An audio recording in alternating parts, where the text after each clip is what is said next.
এই জন্য আমরা গ্যারান্টি দিতে পারি এই দেশে দুর্নীতি মুক্ত করার জন্য জামাত ইসলাম আর শিবিরের বাইরে কল্পনা করা যায় না।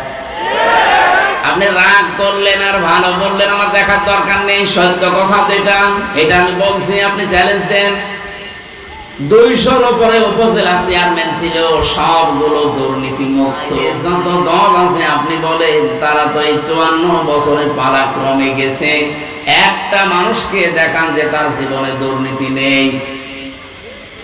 আপনাকে এর চাইতে কি দেখানো লাগবে?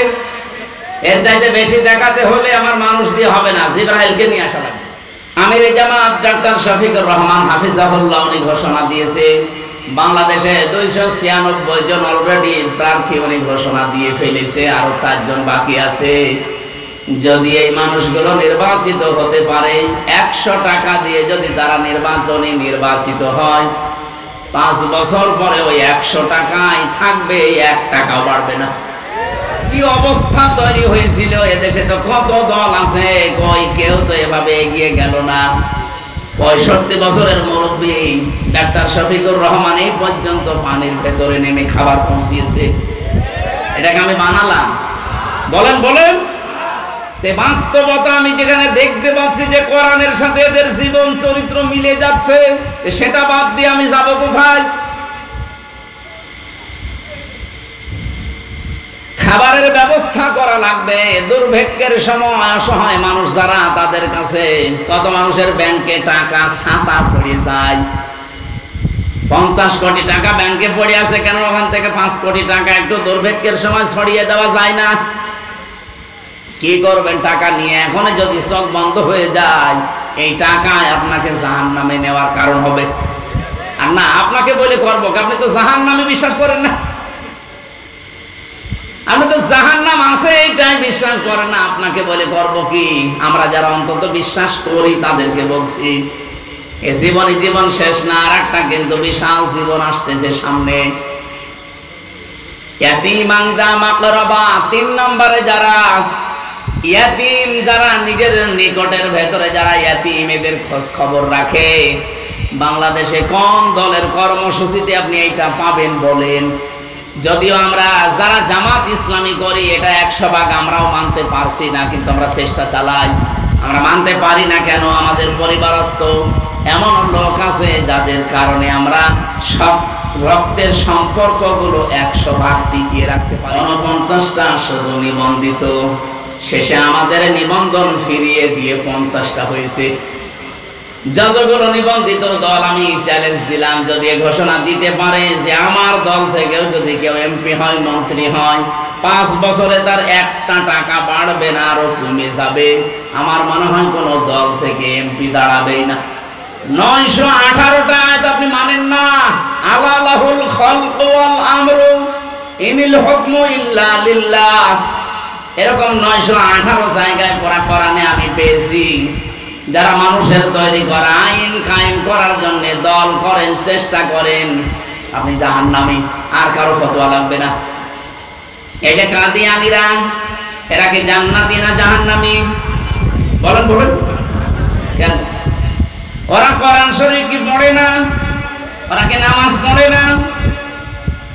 কোরআনের 6666টা আয়াতের ভেতরে সবগুলোই তারা বিশ্বাস করে, কম বেশি মানেও।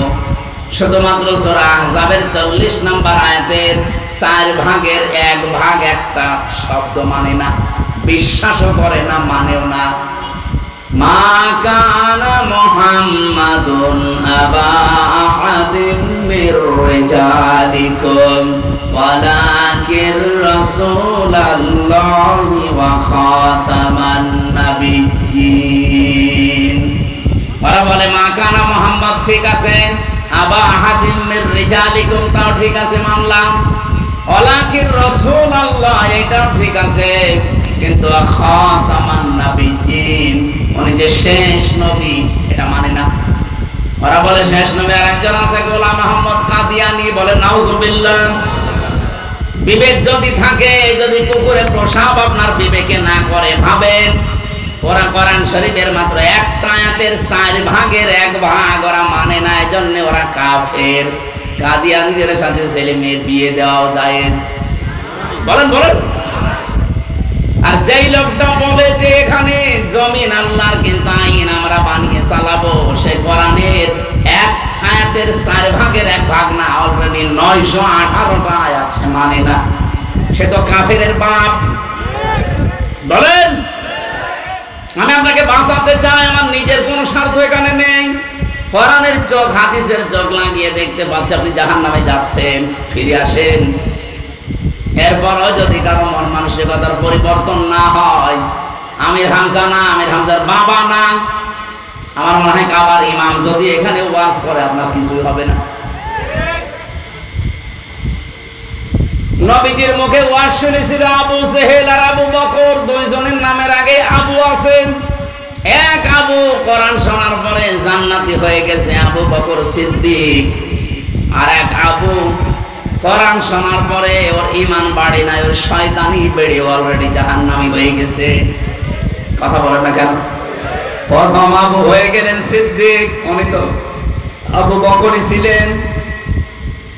সত্যকে সত্য শোনার পরে, জানার পরে যখন দ্বিধাহীন চিত্তে মেনে নিলেন যে না আমার কোনো প্রশ্ন নেই, নবীজি বললেন তোমাকে আজকে আমি আর খালি হাতে ফেরত দেব না।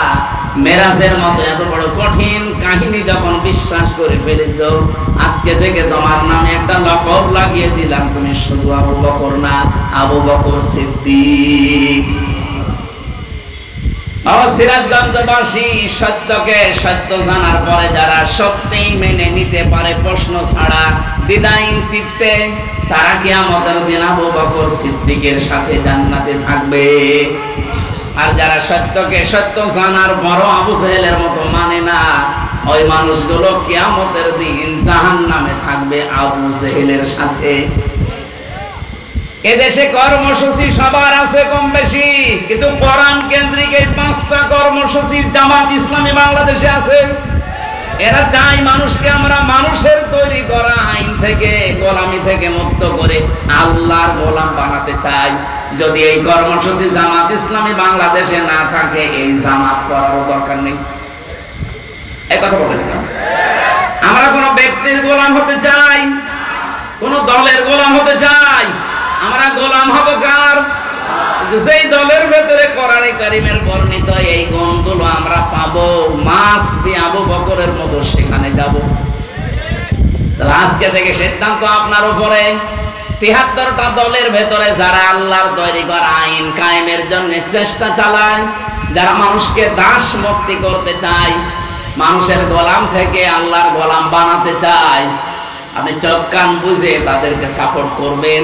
যেই দল পাবেন এরকম সেই দলে যাবেন।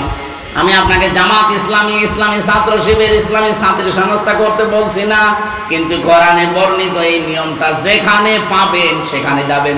আমি জামাতে পেয়েছি, জামাতে গেছি। কোন দলের ভেতরে এই কর্মসূচি আমি পাইনি। 2 নাম্বারটা কি?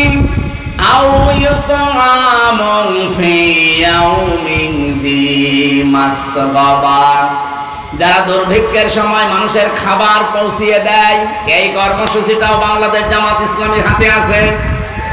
এক কথা বলেন না কেন? এই 14 বছরে তো তারা দেখিয়েছে। এমনকি আগস্টের 5 তারিখের পরে দেখেন, এই যে ফেনীতে, কুড়িগ্রামে, নেত্রকোনায়, আজ আমার নিজের ভাইয়ের সাথে আমার সম্পর্ক ভালো না, আমার বোনের সাথে আমার সম্পর্ক ভালো না। এটার ভেতরে যতগুলো কারণ আছে, অন্যতম কারণ আমার পরিবারটা।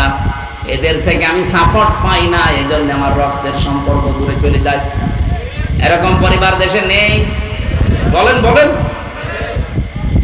সিরাজগঞ্জবাসী, বিশেষ করে মেয়েরা যারা এসেছেন তাদেরকে একটু টাচ দেয়। শুধু নামাজ পড়া, রোজা রাখার, কালো বোরকা পরা ইবাদত না।